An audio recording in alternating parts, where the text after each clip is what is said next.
The gold standard remains one of the most important themes in financial history. It is rarely used today, yet it still shapes thinking about value, stability, trust and the global flow of wealth. When people speak about the gold standard, they refer not only to a monetary rule but also to an entire worldview. It is a worldview built around the power of certainty.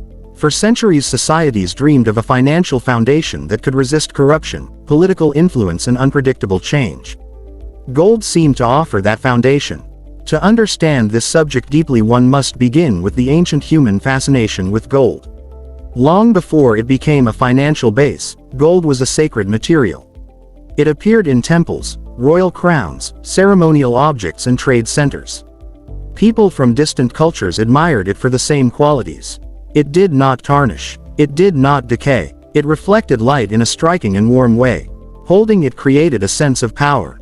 These universal qualities made gold ideal for long-term storage of wealth. It carried emotional and symbolic meaning along with practical value. As trade networks expanded across continents, gold coins became a universal language. A merchant in ancient Europe could travel to the Middle East or North Africa and still find acceptance for gold. It created a bridge between cultures that spoke different languages and followed different customs.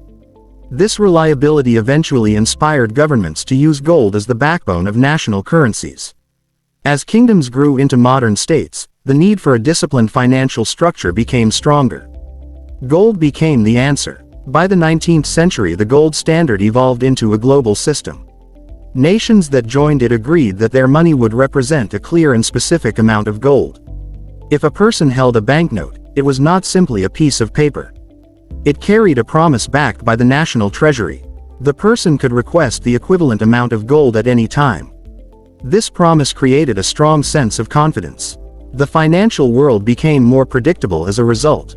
International trade flourished during this era because exchange rates were stable. When a company in one country purchased goods from another, the value of payment remained clear. Investors moved capital with greater confidence.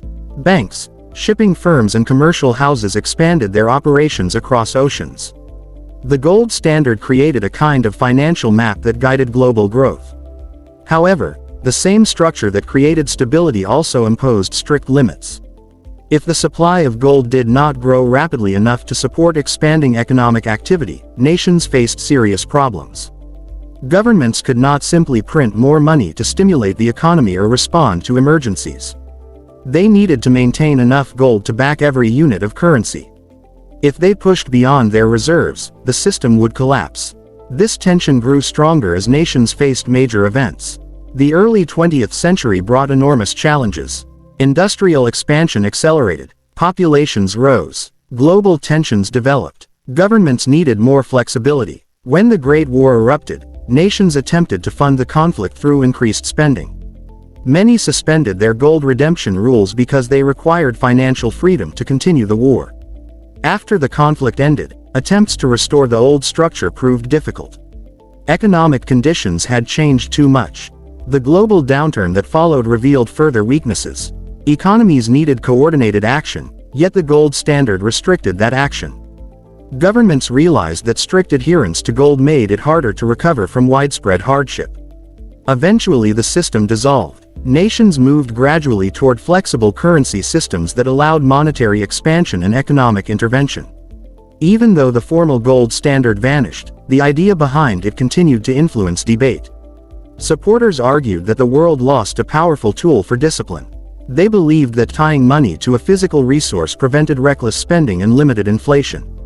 They saw gold as a symbol of honesty in national budgets. Opponents presented different views. They explained that modern societies require adaptable financial tools.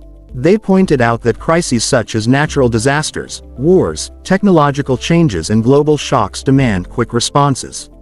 A strict return to gold would restrict those responses.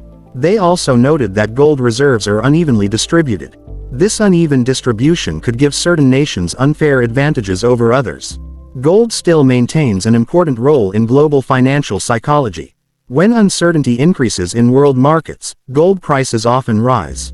Investors see it as a safe place for long-term value. Many governments store large amounts of gold in their central banks. These reserves act as a form of national confidence. They support financial credibility even though currencies are no longer fully tied to gold. The history of the gold standard also highlights the importance of trust. Money functions only when people believe in its value. During the era of gold, trust came from a physical object. In the modern era, trust comes from collective agreement, rules, institutions, and economic strength. Although the source of trust changed, the need for it did not. Gold speaks to a human desire for permanence. It explains why people still admire a metal that has existed in global trade for thousands of years. The gold standard is not only a financial mechanism. It is a cultural symbol. It represents stability in a world filled with change. It represents the belief that value should be anchored rather than floating freely. The gold standard also encourages reflection about the nature of money. Gold carries intrinsic qualities that make it valuable. Modern currency carries value because society agrees that it has value. Both approaches have strengths and weaknesses. Gold provides stability but reduces flexibility. Modern currency provides adaptability but requires careful control to prevent inflation. Looking toward the future, discussions about the gold standard often reappear during moments of financial uncertainty. Some propose partial gold backing to strengthen trust. Others suggest modern alternatives such as digital systems that aim to combine stability with flexibility. The conversation continues because the desire for secure and trustworthy money remains constant. The story of the gold standard offers several lessons for the modern world. One lesson is that no financial system is perfect. Every system contains strengths and limits. Another lesson is that balance matters. Extreme rigidity can hold back progress, while extreme freedom can create instability. Successful systems often include a mixture of discipline and adaptability. Gold remains a reminder of the deep connection between economics and human psychology. Markets respond not only to numbers but also to emotions such as fear, hope, and confidence. Gold frequently becomes a symbol during uncertain times because it feels reliable and familiar. Even in a world of advanced technology, gold still creates a sense of reassurance. The gold standard finance represents a long journey through human history. It stretches from ancient temples to modern trading floors. It shaped international relations, guided global development, and influenced the thinking of economists for generations. Its legacy does not end simply because it is no longer the official system. Instead, it continues to frame our understanding of monetary value, national stability, and global cooperation. Studying the gold standard helps one see how societies attempt to control economic uncertainty. It demonstrates how nations respond to pressure, crisis, and rapid change. It reveals how deeply people desire a stable foundation for their financial lives. Whether or not the world ever returns to a gold-based structure, the lessons remain meaningful. The gold standard finance therefore stands as one of the most influential chapters in the story of money. It shaped decisions, guided policy, and influenced global development for more than a century. It remains relevant because it reflects the ongoing struggle to balance stability with growth. Understanding it offers insight into the strengths of past institutions and the challenges faced by future financial systems.